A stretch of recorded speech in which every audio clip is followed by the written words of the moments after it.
السلام علیکم سر، وعلیکم مجھے آپ سے السلام. ایک خواب کی تعبیر جاننی تھی، بالکل. اور خواب یہ ہے کہ خواب میں دلہن دیکھی ہے اور دلہن پہ ہم کلمہ پڑھ کے پانی ڈال رہے ہوتے ہیں۔ ماشاء اللہ مکمل ہو گیا. 15 سیکنڈ کا خواب ہے. یہ ہے کہ خواب میں دلہن دیکھی ہے اور دلہن پہ ہم کلمہ پڑھ کے پانی ڈال رہے ہوتے ہیں۔ بہت عمدہ، بہت مختصر خواب آپ نے بیان کر دیا ہے. میں نے ایز یوزول رومانہ کو بھیجا تو انہوں نے خواب کی جو تعبیر بیان کی ہے، چلیے میں بھی سنتا ہوں، آپ بھی سنتے ہیں، ہم سب مل کر سنتے ہیں. آمین رب العالمین. آمین خواب آمین اچھا ہے انشاءاللہ. انشاءاللہ. دیکھیں، جب کسی کے گھر دلہن آتی ہے تو وہاں نئے رشتوں اور نئی زندگی کا آغاز ہوتا ہے. نئی دلہن سے دولہا سمیت پورے خاندان کی رونق اور خوشیاں جڑی ہوئی ہوتی ہیں. یہ خواب توحید پر عمل کرنے پر بڑی خیر، نئی امید اور کامیابیوں کی خوشخبری ہو سکتا ہے انشاءاللہ. میں گمان کرتی ہوں یہاں کلمے سے مراد بہترین ذکر یعنی لا الہ الا اللہ ہے، جو توحید، حق، سچ، حفاظت، امن، سکون اور سلامتی کا پیغام ہے. لہٰذا اس کلمے کو پڑھنے اور اس پر باقاعدہ عمل کرنے پر خاص توجہ دی جائے. خواب میں دلہن کے ساتھ پانی کا ذکر موجود ہے. غور کریں، پانی زندگی کی علامت ہے. ممکن ہے خواب کے اس منظر سے مراد زندگی میں گھریلو، خاندانی یا کاروباری مالی حوالے سے کسی معاملے میں نئے خوشگوار حالات یا تبدیلی کی طرف اشارہ ہو، جو خیر، خوشی اور برکت کا سبب ثابت ہو انشاءاللہ.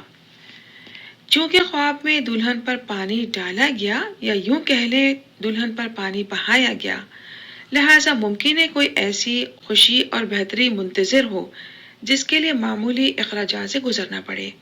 ممکن ہے گھر میں کوئی نئی سواری، خرید و فروخت یا ایسی آسائش میں اضافہ ہو جو خوشی اور آسانی کا سبب ثابت ہو انشاءاللہ.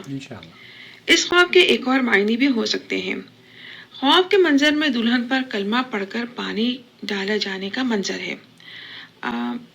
ممکن ہے اشارہ ہو کہ زندگی کے ہر معاملے میں، چاہے ان کا تعلق خوشی، شادی بیاہ یا خدا نخواستہ غم اور تکلیف کی کیفیت سے ہو، ان میں خرافات، شرک و بدعت سے دور رکھ کر گناہوں سے پاک رہیں تاکہ خوشیوں کا حصول قرآن و سنت کے مطابق ہو اور ان کی برکتوں کو حاصل کیا جا سکے. بالکل. لہٰذا اس طرف توجہ دی جائے. صحیح بات. زندگی کے ہر معاملے میں توحید پر چلنے، سچ و حق کا ساتھ دینے میں دین و دنیا کی خوشیاں اور فلاح ہے.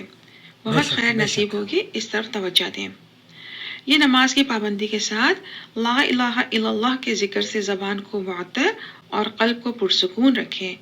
رزق حلال، امن، خوشحالی میں اضافے کے ساتھ ایمان کی طاقت نصیب ہوگی انشاءاللہ. اللہ سبحانہ وتعالیٰ کو آپ کی خیر، برکت اور رحمتوں سے جل نوازے. آمین یا رب العالمین. واللہ اعلم. بہت شکریہ رومانہ، بہت شکریہ. اللہ تعالیٰ آپ کی ان کاوشوں کو شرف قبولیت بخشے. اور ہمارے یہاں اصل میں انڈیا پاکستان میں جب دلہنیں رخصت ہوتی ہیں یا دلہنوں کا استقبال ہوتا ہے تو چونکہ یہ خواب میں ذکر کیا گیا ہے کہ کلمہ پڑھ کر پانی پھینکا گیا ہے، تو اس کی تعبیر تو رومانہ نے بیان کر دی ہے، اللہ انہیں جزائے خیر دے. لیکن جو بہت ساری ایسی باتیں ہیں جو کہ اس طرز پر ہمارے یہاں سماج میں مشہور ہیں. مثال کے طور پر جب دلہن رخصت ہوتی ہے تو اس کے اوپر ہم قرآن غالباً رکھ لیتے ہیں سر کے اوپر، اور پھر چادر رکھی ہوتی ہے اور اس کو یہ سمجھا جاتا ہے کہ جناب اب یہ قرآن کی چھتر و چھایا میں چل رہی ہے. بعض مرتبہ تو یہ ہوتا ہے کہ جس بچی کو ہم قرآن کی چھتر و چھایا میں لے کر جا رہے ہیں اسے قرآن پڑھنا ہی نہیں آتا. اعوذ باللہ.